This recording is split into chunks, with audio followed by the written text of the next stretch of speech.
رمضان گزرے گا تو یا ہمارے لیے عید ہوگی یا پھر ہمارے لیے وعید ہوگی. جن کی بخشش ہو گئی ان کے لیے تو عید ہوگی، خوشی کا دن، اور جن کی بخشش نہ ہوئی پھر ان کے لیے وعید ہوگی.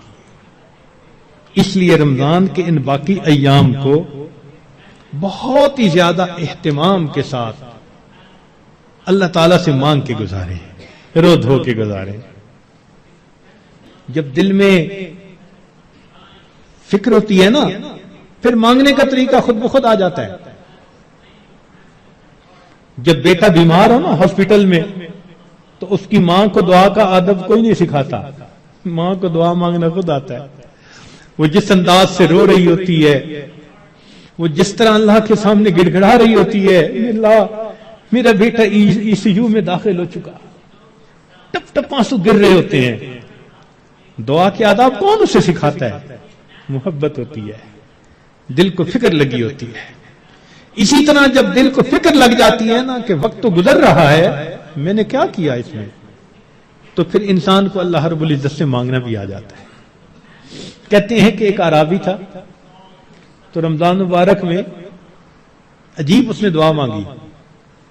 کہنے لگا اللہم انک امرت بعتق العبید ونحن عبیدک.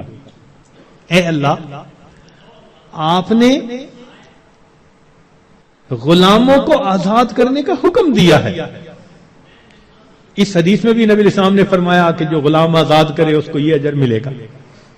تو دیکھیے ایک دیہاتی شخص ہے کیا دعا مانگ رہے ہیں، اللہم انک امرت بعتق العبید ونحن عبیدک فاعتقنا من النار فی شہر رمضان.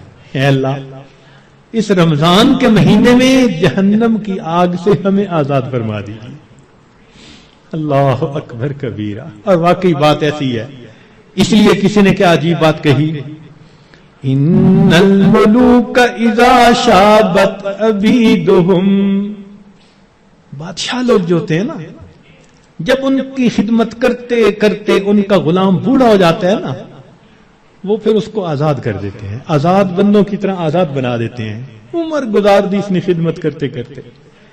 بادشاہ بڑھاپے میں اس کو غلام نہیں رکھتے، یہ دستور ہوتا ہے بادشاہوں کا. ان الملوک اذا شابت عبیدہم فی رقہم آتقوہم اتق احراری. بڑھاپا جب ہو جاتا ہے وہ کہتے ہیں کہ اس نے تو عمر گزار دی خدمت کرتے کرتے، اب اس کو غلامی سے آزاد کر کے آزاد بندوں جیسی زندگی. وَأَنْتَ يَا سَيِّدِي أَوْلَى بِذَاكَ رَمَا. اے سید، اے میرے سردار، اے میرے آقا، آپ تو اس بات کے زیادہ حقدار ہیں.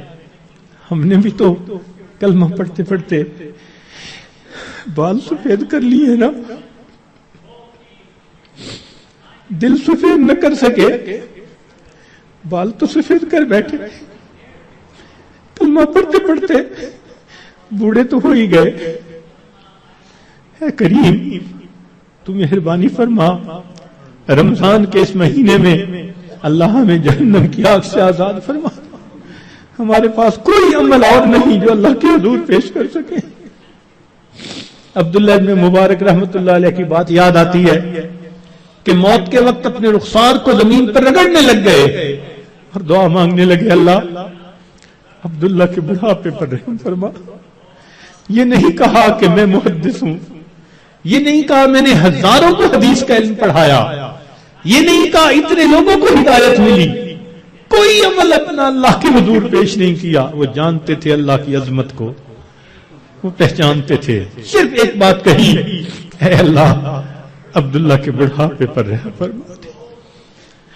تو اگر بادشاہ اپنے بوڑھے غلاموں کو آزاد کر دیتے ہیں تو میرے مولا، ہم تو آپ کے نسلی غلام ہیں. ہمارے والد بھی آپ کے در سے مانگ کے کھاتے تھے، ہماری والدہ بھی آپ کے در سے مانگتی تھی. اللہم انی عبدک وابن عبدک وابن امتک. کیا معنی ہے اس کا؟ یہی تو ہے، میرا باپ بھی مانگتا تھا آپ کے در کا، میری ماں بھی منگتی تھی، میں بھی منگتا، اللہ مہربانی کر دیجیے۔